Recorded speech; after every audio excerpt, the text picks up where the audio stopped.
I need to take this top off, I'm too fucking hot. Am I shiny? I bet my head's shiny as hell. It isn't, it looks like quite matte. Does it? It's not like a ray of light coming off of it, is there? Good. I ain't been at barbers either. No? Fucking go every Saturday and I thought, can't be asked. I never went this weekend actually. Hiya, I'm Joe. And I'm Ben. Not really. So this is a Guy Martin build. Which probably took about 5 years to get the car. I went to look at it over 5 years ago, and it just all aesthetically wrong. And I told Guy that.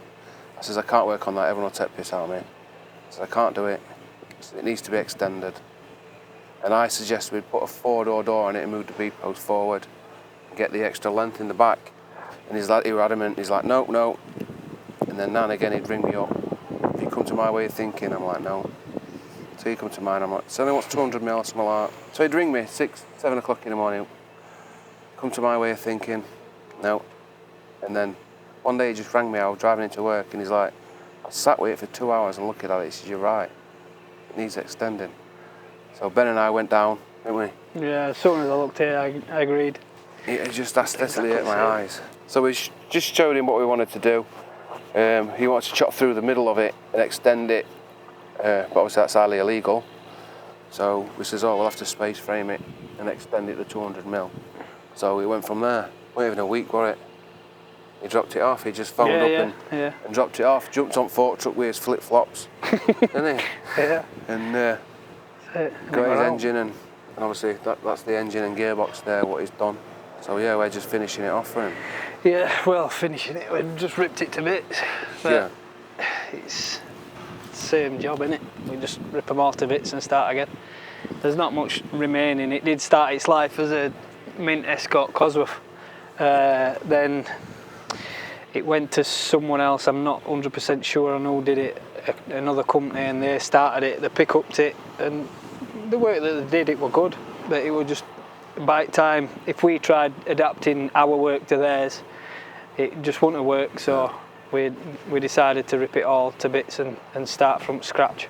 And then got ruler out, did some measuring, figured out where things are going to go, then put it on jig and started making a frame for it.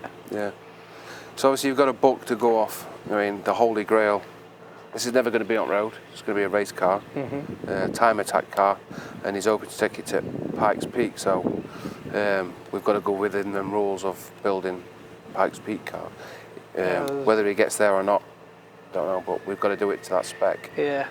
He wasn't 100% sure on if he wanted to do it or not, but the thing is, it's very close. The specs from Time Attack to Pike's Peak, they're so close, you might as well just build it to Pike's Peak. Yeah. And if it ever wants to go up there, then it can go.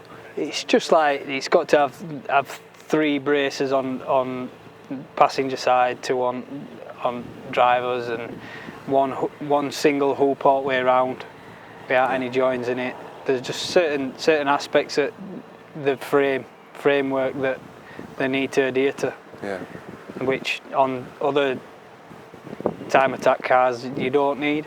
So as long as we adhere to them on Pike's Peak one, it should be good for the rest. We've approached a suspension company, and they're willing to work with us on getting a suspension set up. We're also looking into manufacturing his own hub uprights, because we're struggling to find anything on net that is exact for what we need. There's a lot of things specific for each type of vehicle, but we come across it, and these are the kind of components that hold us back a little bit. And we want to design something that we can put on near enough any car that we build. So most of the suspension setups and cars we build, we need these uprights. So if we design them to pretty much any car that we build, then I'm sure other people will want them as well. So we're in the middle of designing and manufacturing them. Obviously everything's just tacked together at the minute until we we know where we want everything. It's having like 2 intercoolers in it. Yeah. So the engine itself is it 350? It's a 350Z with an R8 gearbox. Yeah, that's right. Yeah. Then it's going to be twin charge coolers. Yeah. And then we're running tank up front, so it's got a bit of weight up front. We were going to centre steer it initially, but then we thought, hang on. Yeah, we really want to be passengers in this thing. We want to be a passenger when he drives this thing, to be fair. I mean, just looning about, but yeah, it would have been easy. Would be easy to centre steer it. But obviously, you can't have any passengers, so we've just gone conventional. It should be. But that's what's left of the Escort Cosworth.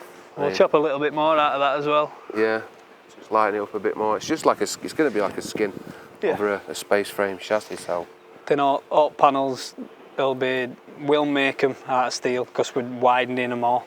Yep. So front wings will widen, but rear wings will widen, and get them all skinned in carbon, so it keeps weight down. Yeah. Same with doors, carbon doors.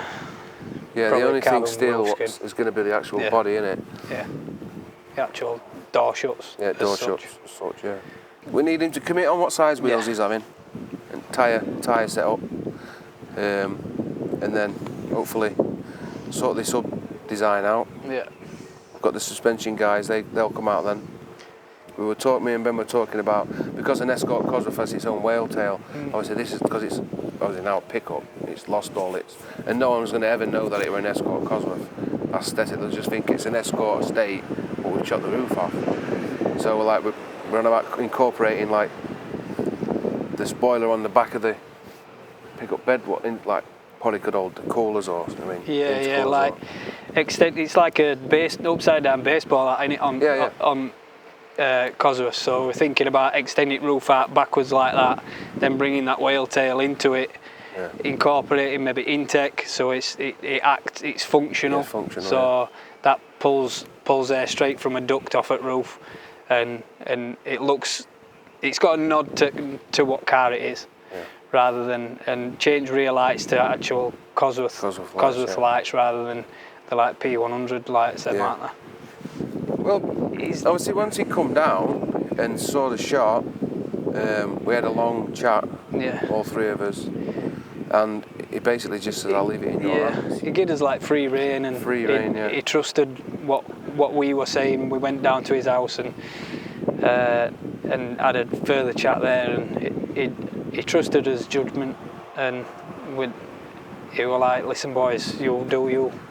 And it's brilliant when we get a customer like that, because we've got similar creative flair.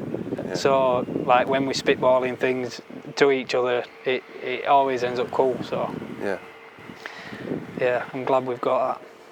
Because if you work into someone, I mean, you sort of, it's a labour, you're labouring, aren't you? You've got no input.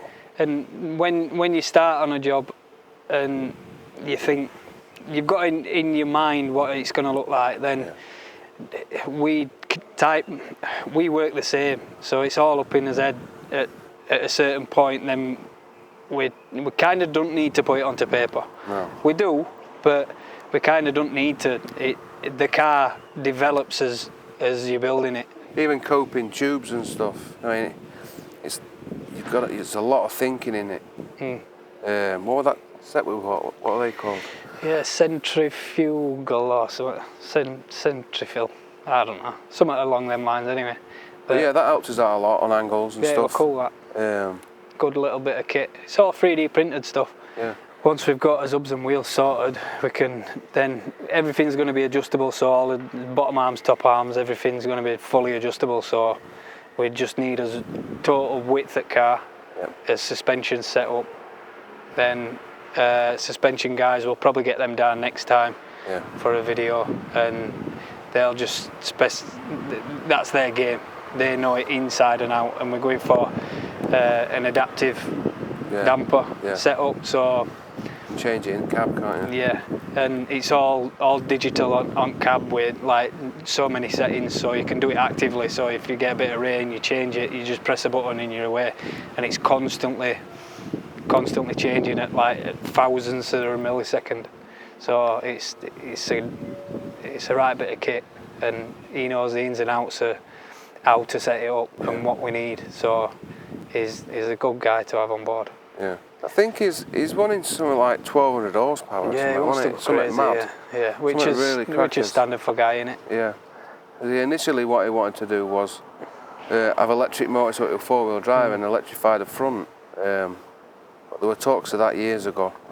And then it's like, where do you put the batteries? How do you do this? And so it's just, for now, he's still got that in his head, but we're just building it with that in it. I mean... Yeah.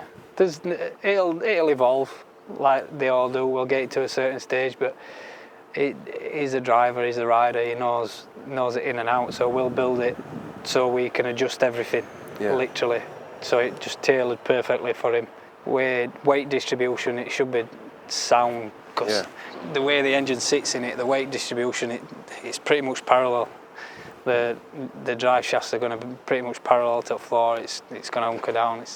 And mid section of engine, it lines up pretty perfect. So it's all going to have air jacks. We started putting all the air jack mounts in. So he'll have a quick lift system. Yeah. Then we'll probably use centre lock wheels, so it's on and off pretty quick. He's just one of us, really. That's it. Yeah. Obviously, I actually met him at a time attack rally or whatever you want to call it. I met him there. And what happened was that I was invited there by this insurance. We were insuring my bikes at the time. So I just had some leaflets or pamphlets, whatever you call them, with Joe's Fab on, and I went to put them on the desk. I did actually see him sat down, and as I've gone to put these on the desk, he's grabbed it and asked me, where's your pen? And I'm like, what do I need a pen for? He says, I thought you want my autographs. And I just says, oh, do you want mine? And we just got on from there, do you know what I mean? Why would I want his autograph? I mean, it's like, what am I going to do with it? And we just really got on. And he rid my bike, and then he's like, I need one of these, and he wanted to ride it round Wall of Death. So I went with him that night, and then he's like, he's just invited me down. So I've got a project I'm doing, and that were it. And then obviously, nearly 5 years later, we finally got it. But I'd been telling, I might be doing a car for Guy Martin. I'm telling everyone, I might be doing, and then obviously it never happened.